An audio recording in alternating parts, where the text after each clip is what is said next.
When you look up the word disability online, the top definitions are a lack of adequate power, strength, physical or mental ability, a physical or mental handicap, especially one that prevents a person from living a full, normal life, anything that disables or puts one at a disadvantage.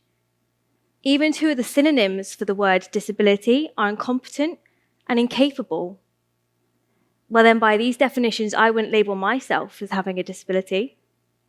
I live a full life, not normal, because it's been extraordinary, but definitely a full life.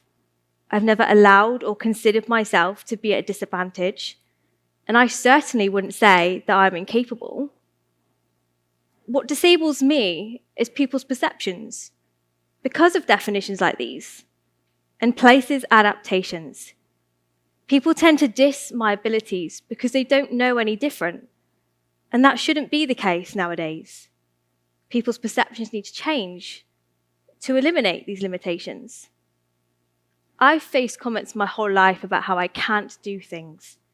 It goes right back to when I was only a few days old. The surgeon told my mum that I would never be able to use my legs. She refused to take that as an answer, and the consultant she got a second opinion from allowed me to do what others said I couldn't. I think for me, my best you can't do that moment was when I first started doing parasport. It was agreed that I could use my PE lessons in school to do wheelchair tennis with my own coach. When one member of staff found this out, they said, "That's fine," dangerous word that anyway, but that I was never going to get anywhere. Some people may have let such comments put them off, but not me. I took that as an excuse to prove her wrong. I did just that when a few years later, I was on the podium at the Para-European Championships with a bronze medal around my neck for archery and was training for the Paralympic Games. The only reason I'm not a Paralympian yet was because of an injury a few months before the Rio Games. So I've faced comments my whole life about how I can't do things because of my condition, but never have I let it stop me, despite what people think. It was at a Wet and Cold Splendour Festival 2 years ago that I realised there was something else that I could do, and that was make fashion more inclusive for people like me. I spent a good while getting ready for the festival and choosing what to wear, standard. I knew I had to be sensible though and take a waterproof jacket, but I was desperately hoping, with it being a Saturday in mid-July, that the sun would shine. Of course, with it being in England, we weren't even there a couple of hours before the rain started. So I put on the waterproof jacket and put up the umbrella. Another couple of hours later, and it's, still raining, and it was getting dark and cold. My boyfriend decided he'd had enough of watching me struggle, so off he went to the car. He came back with a plastic sheet for me to wrap up in. Very stylish, right? I wanted to stay and see the headliners though, so I did as he suggested, and I sat there looking like he'd taken his grandmother out the care home for the day. I looked around at that moment and I saw many more young people who were in wheelchairs doing a very similar thing and not looking very happy about it. The whole way home, I was going on and on about how there should be better options for people like me in those situations. And then it came to me. For me, it was about making fashion inclusive, not exclusive. So I put pen to paper and designed a waterproof jumpsuit with wheelchair users in mind, but that anyone could wear. Wondering how I could turn these ideas into reality, I sent some emails, and a couple of days later, I had a reply from a brand that changed everything. ASOS. After a lengthy process of going up to their headquarters, a year on from that wet and wild night, there it was on their website. The waterproof all-in-one that I had designed and modelled, which was a first for online fashion. The key features that made it were the cuffed sleeves and ankles, which held them in place, regardless of if you were in a wheelchair. The cuffed ankles also happened to make it easier if you're putting on wellies. There was a soft jersey lining inside the jumpsuit to make it comfortable to wear for prolonged periods of time. And then there was my favourite and most essential feature, the zipped waist. Having a zip around the waist allows you to wear the jacket and bottom separate, but more importantly, made it easier to get in and out of when you did wear it as an all-in-one. The times of struggling in portaloos were over. A benefit to anybody, right, disabled or not. It started a bit of an uproar in the fashion and media industries, and by that night, I had to mute my social media notifications because there were so many, and it just kept growing. Article after article, interaction after interaction, New York Magazine to Elle to Grazia to Vogue, all talking about my jumpsuit and what a change it would bring. I even got recognition from the Prime Minister for my work in the form of a Point of Light award. It gave me hope that gradually, fashion brands and companies would start following in my tread marks and start making clothes that are more inclusive. But there's been nothing. That change hasn't come. I did a podcast with BBC Sounds a couple of months ago called The Next Episode, where we looked into what fashion brands and companies had in store over the next year, and nobody is intending to start making clothes with people like me in mind.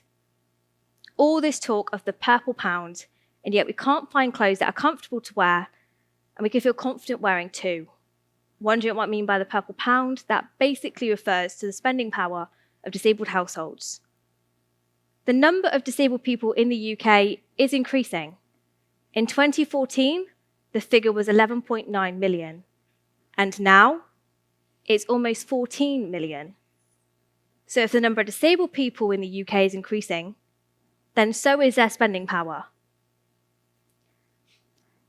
For businesses, for UK businesses, there's a loss of £2 billion a month by ignoring the needs of disabled people. High street shops specifically have a loss of £267 million because we're just not going there. Maybe it's because the clothes that are accessible aren't there, or maybe it's because 75% of disabled people and their families have walked away from UK businesses because of poor accessibility and customer service. Well, with that in mind, maybe it's easier to shop online.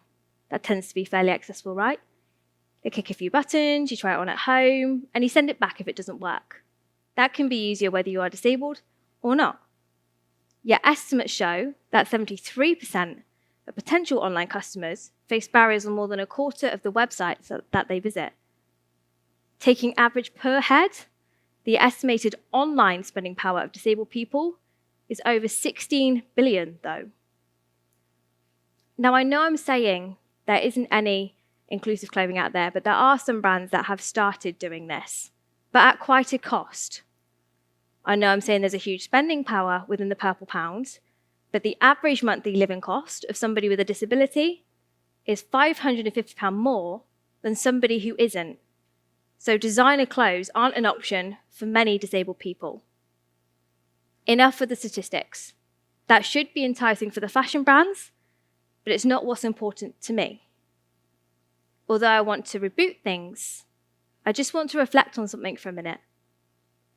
At 18 months old, I had an 11-hour operation that put me in a hip spiker for months. My mum and nan had to cut and sew all my clothes during that time just so I wasn't only in a nappy. I had that operation again 9 years later, and it wasn't about just being in a nappy, but even having underwear to get on during that time, let alone clothing. If that operation was being done nowadays, there are outfits made for that very situation, which is great, don't get me wrong, but it's very specialist, it's very niche. Yet the clothes that I have designed are inclusive, not exclusive. So if brands and companies are making baby clothes for hip dysplasia surgeries, then why aren't they making clothes that wheelchair users can wear and anybody else? I can't work out their thought process. It isn't hard to bring the change I'm calling for, but it will make a big difference. I know this because I decided I'd had enough of waiting for the brands to do it and decided to do it myself. It started with the support of friends and family who helped me realize that I could do something about this. That's when I contacted the Prince's Trust. I did their business enterprise course only last December, and with their support, I was able to launch my brand, Labled, online and on social media by today. Thanks to fashion students for helping me turn my ideas into sketches, and for fashion graduates for turning those designs into reality. It's simple things, really. T-shirts with less material at the front gathering when you sat, but longer at the back to pull down behind you. Jumpers with sleeves that don't fall down every 5 minutes when you're wheeling along.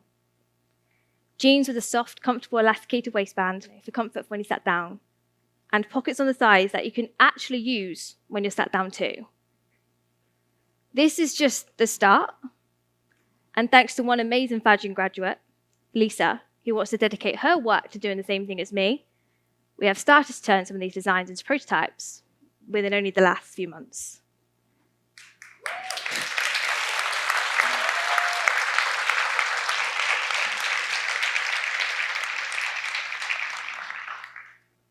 So if the big brands won't do it, then a 23-year-old disabled girl from Bristol will. Not just for me, but for the almost 14 million disabled people living in the UK and beyond, because almost 1 billion people around the world live with some form of a disability. That is almost the population of China. I haven't made an exclusive line of clothing, because then I am excluding people. And that makes me no better than the rest of the industry, mostly. I have designed clothes that are inclusive, not exclusive, not just within their design, but within their cost. I have turned my so-called disability into an ability.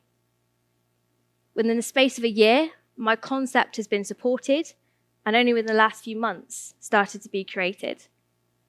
Imagine what I could do with more people supporting me, with more people helping me eliminate these limitations.